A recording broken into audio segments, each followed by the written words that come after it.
तो आप लोगों ने ये तो सुना होगा कि बिल्ली जो है ना बर्ड्स की सबसे बड़ी दुश्मन होती है। अगर मैं कोई लकड़ी का पिंजरा है उसकी जाली उतरी हुई है, वो मैं छत पर रख के चला गया हूँ और सुबह उठ के मैं कह रहा हूँ कि भाई ये तो चील लेगी मेरे कबूतर, मेरे चूजे बिल्ली खा गई। इस वीडियो के अंदर ना एक भाई का कमेंट आया था कि यार आप जो है ना अपने सेटअप पर थोड़ी सी डव्स और लेकर आए। तो मेरा आप लोगों से सवाल ये है कि अभी भी हमारे सेटअप पर क्या यार डव्स कम है? डव्स माशाल्लाह सबसे ज़्यादा जो है ना अभी तक हमारे सेटअप पर ना ब्रीड कर रही हैं। और आप लोगों के सामने एक डव तो मेरे ख्याल से ये अंदर बैठी हुई है, इसके पीछे भी एक डव है, ऊपर भी डव है, यहाँ पर भी डव है। हर तरफ जो है ना हमारे मास्टर केज के अंदर डव्स ही डव्स हैं। अब सिर्फ और सिर्फ हमारे मास्टर केज के अंदर कमी है तो बाकी बाकी बर्ड्स के जिस तरह की पैरट्स हो गए, लव हो गए। और इसके अलावा एक और चीज़ मैं आप लोगों को बताता हूँ यार, ये जो हमारा केज है ना टिंकू का, इसके अंदर 2 मज़ीद बच्चे आ चुके हैं और ये बड़े भी हो चुके हैं। ये देखें दोस्तों, ये देखें इसके नीचे जो है ना 2 बच्चे हैं जो कि मेरे ख्याल से हफ्ते नहीं तो 2 हफ्ते तक बड़े होंगे और खुद ही सेल्फ पर आ जाएंगे और इस केज से जो है ना निकल जाएंगे और दोबारा से हमारी टिंकू अंडे दे देगी। इसके अलावा यहाँ पर भी हमारी डव ने अंडे दिए हुए हैं, इस जगह पर भी एक डव बैठी है। तो यानी कि डव्स जो है ना फिलहाल हमारे सेटअप पर बहुत है यार।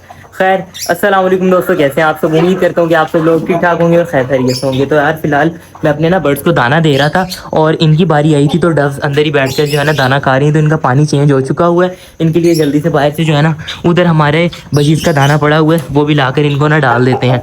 बाकी इनको भी खोला हुआ है बाहर मैंने, इनका दाना हाँ ख़त्म हो गया हुआ है, इनको भी थोड़ा सा जो है ना और दाना हम दे देते हैं। देखें जी, ये हमारे बजीज का दाना है जो कि मैंने ना अलग से एक डब्बे के अंदर रखा हुआ है ताकि इसके अंदर जो है ना नमी वगैरह ना पैदा हो। और अक्सर औक़ात ये होता है कि नमी वगैरह पैदा होने से ना दाने के अंदर से ही पौधे निकलना शुरू हो जाते हैं और दाना जो है ना सारा ख़राब हो जाता है। तो फिलहाल ये दाना अपने बजीज के लिए यहाँ पर डाल देते हैं इस तरीके। वीडियो में दोस्तों हमने जो है ना अपने कॉकटेल्स का केज रेडी किया था। तो मैं फ़िलहाल सोच रहा हूँ कि हम जो है ना अपने कॉकटेल्स को उस केज के अंदर नहीं रखते, कुछ देर के लिए वेट कर जाते हैं जब तक कि हमें इनके जेंडर का नहीं पता चल जाता। फ़िलहाल हमें पता नहीं है कि ये दोनों मेल फीमेल हैं भी हैं कि नहीं। अब इनका DNA करवाना पड़ेगा। अगर आप लोगों को वैसे पता चलता है तो आप लोग देख कर कमेंट कर सकते हैं। नहीं यार, वो जो सिंपल कॉकटेल होते हैं ना येलो वाले और ग्रे वाले, उन सिल्वर वाले सॉरी, उनका वैसे पता चल जाता है कि ये ना फेस से उनका पता चल जाता है कि डॉट वगैरह होता है। लेकिन ये जो वाइट वाले होते हैं ना ज़्यादातर कहते हैं कि इनका जो है ना DNA करवाना पड़ता है। लेकिन क्या पता एक्सपर्ट हजरात को पता चल ही जाए ऐसे देखने से भी, है ना यार मुझे तो दोनों फीमेल ही लग रही हैं। दोनों फीमेल्स लग रही हैं।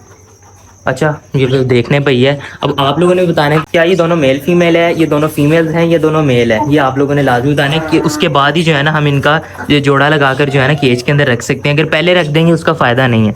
हाँ, या तो अगर हम दो जोड़े लगा लें अगर एक ही केज के अंदर। हाँ, अगर दोनों मेल होंगे तो उनके साथ फीमेल्स 2 लेकर आनी पड़ेंगी, ऐसे करके लगा देंगे इंशाल्लाह। इनको हो गया। फ़िलहाल हम अपने ना बाहर वाले बर्ड्स को चेक कर लेते हैं एक बार। प्लीज़ दोस्तों, मुझे ये लग रहा है कि मुझे जो है ना अपनी फ़ीमेल डक के साथ एक नया मेल डक लेकर आना पड़ना है, क्योंकि हमारा जो है ना मेल डक अभी तक ठीक नहीं हो पा रहा। ये सेम उसकी टांग का मसला वैसे ही है जिस तरह डे 1 से लेकर अभी तक सेम वैसे ही है। और अभी तक हमारी फ़ीमेल डक का एक भी एग फर्टाइल नहीं हुआ इस मेल के साथ। इसके अलावा यार आप लोगों ने ना कॉकटेल्स का भी मुझे बताना है कि मुझे क्या करना चाहिए। तो बाकी जिस चीज़ में मुझे आप लोगों की हेल्प चाहिए वो तो मैं मांग रहा हूँ, लेकिन जिस चीज़ में मैं आप लोगों की मदद कर सकता हूँ, थोड़ी हेल्प कर सकता हूँ, तो वो सबसे पहले मैं आप लोगों को बता देता हूँ। अच्छा, तो दोस्तों आप लोगों ने ये तो सुना होगा कि बिल्ली जो है ना बर्ड्स की सबसे बड़ी दुश्मन होती है। और दूसरी जानिब आप लोग मेरे ब्लॉग्स में देखते हैं कि सबसे ज़्यादा जो मेरे ब्लॉग्स में आप लोगों को नज़र आती हैं कमरे के अंदर, वो बिल्लियाँ ही होती हैं। तो आप लोगों का मुझसे सवाल ये होता है कि आप लोगों की ये जो कैट्स हैं क्या बर्ड्स को नुकसान नहीं पहुँचाती, जिसका मेरी तरफ से जवाब ये होगा कि बिल्कुल भी नहीं पहुंचाती। सबसे पहली रीज़न ये है कि मैं अपनी कैट्स की डाइट का अच्छे तरीके से ख्याल रखता हूँ। सेकंड ये है कि मैं अपनी बर्ड्स की सेफ्टी का भी अच्छे तरीके से ख्याल रखता हूँ।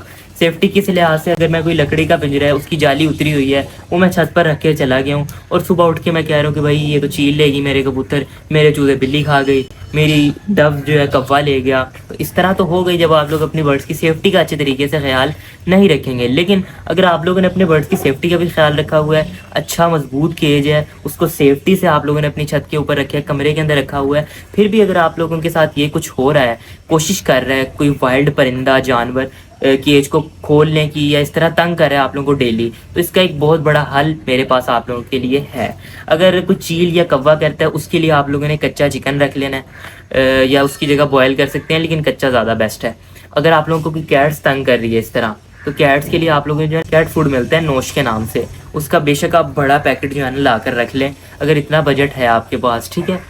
सवाब की नीयत से भी और अपनी सेफ्टी की नीयत से भी ये लाकर रख सकते हैं, और अगर नहीं तो आपको छोटा पैकेट भी लाकर रख सकते हैं। तो वो आप लोगों ने थोड़ी थोड़ी थोड़ी थोड़ी जो है ना, जितनी भी कैट्स आती हैं आपके पास, वो उनको डाल सकते हैं। आप अपने बर्ड्स को वाइल्ड कैट से बचाने की सबसे पहली तो सेफ्टी ये है कि उनकी सेफ्टी का ख्याल रखने, और सेकंड ये है कि अगर नहीं फिर भी तो इस तरह कोई ना छोटा सा कैट फूड रख लें अपने पास। अगर इसका भी बजट नहीं बन पा रहा आपके पास, तो इसका एक और आसान हल है कि जो गोश्त वाला होता है उसकी दुकान पर जाकर आप लोग मुर्गी के पंजे ले सकते हैं, ज़ाया हिस्से में जाता है तो वो ले सकते हैं, वो काफ़ी आपको सस्ता पड़ता है, तो वो लाकर डाल सकते हैं कैट्स को।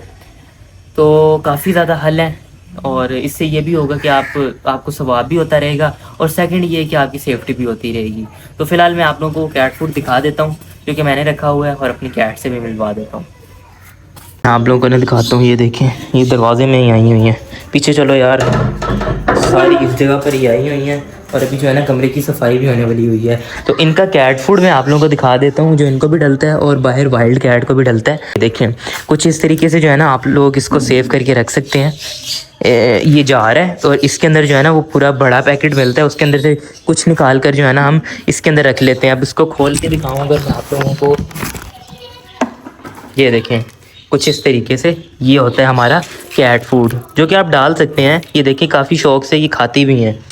ये लो भाई, खाओ खाओ खाओ खाओ, ठीक है। तो ये चीज़ें आप लोग कर सकते हैं। अब कुछ भाई मेरी बात समझ भी रहे होंगे, लेकिन चंद एक ऐसे होते हैं कि यार जो कहते हैं कि नहीं भाई हम क्यों दें, ये हमारा काम थोड़ी है ना इनको खिलाना। अच्छा, तो यार एक और बात करना चाहूँगा लास्ट में कि हमने जो है ना इन कैट्स के अलावा भी इस जगह पर कैट्स रखनी है, तो लड़ाई काफ़ी होती है जिसकी वजह से एडजस्ट नहीं हो पाती। तो पार्टीशन और पोर्शन केजेस के लिए यहाँ पर हमने पूरा सेटअप बनाना है, जिसके लिए हमें चाहिए डोनेशन। इस वक्त कोई भी डोनेशन हमारे पास जमा नहीं हो पा रही, तो अगर आप लोग करना चाह रहे हैं तो 0311 70 27 135 इस नंबर पर रब्ता करके आप लोग जो है ना कैट्स के लिए इजीली डोनेशन कर सकते हैं, ताकि इस जगह पर मज़ीद कैट्स रह सकें और इनका जो है ना सक्कर चलता रहे। रोज़ीला का यार कुछ करना है इस सीज़न। यार पिछले सीज़न लास्ट सीज़न आप लोगों को याद होगा कितना इसके पीछे हम खज्जल हुए हैं, लेकिन फिर भी हमें जो है ना अपने रोज़ीला की फ़ीमेल नहीं मिली। तो इस सीज़न लाजमी से जो अपने रोज़ीला की भी हमने कुछ फीमेल ढूंढनी है। इसके अलावा यार काफ़ी ज़्यादा चीज़ें करनी है जो कि लास्ट सीज़न भी मेरे ख्याल से नहीं हो पा रही थी, लेकिन इस सीज़न कोशिश कर रहे हैं, इंशाल्लाह ताला ये कंप्लीट करेंगे। बाकी यार मौसम स्टेबल होने पर आ ही नहीं रहा, लेकिन कह रहे हैं कि नेक्स्ट 4 दिनों के अंदर जो है ना लाहौर के अंदर फार्मिंग होनी है, यानी कि गर्मी पड़नी है।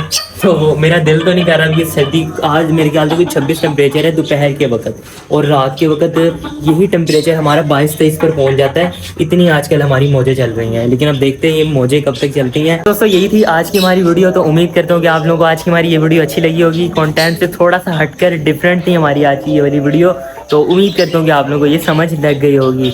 तो मिलेंगे इंशाल्लाह कल। अभी के लिए मुझे दीजिए इजाज़त। अल्लाह हाफिज़।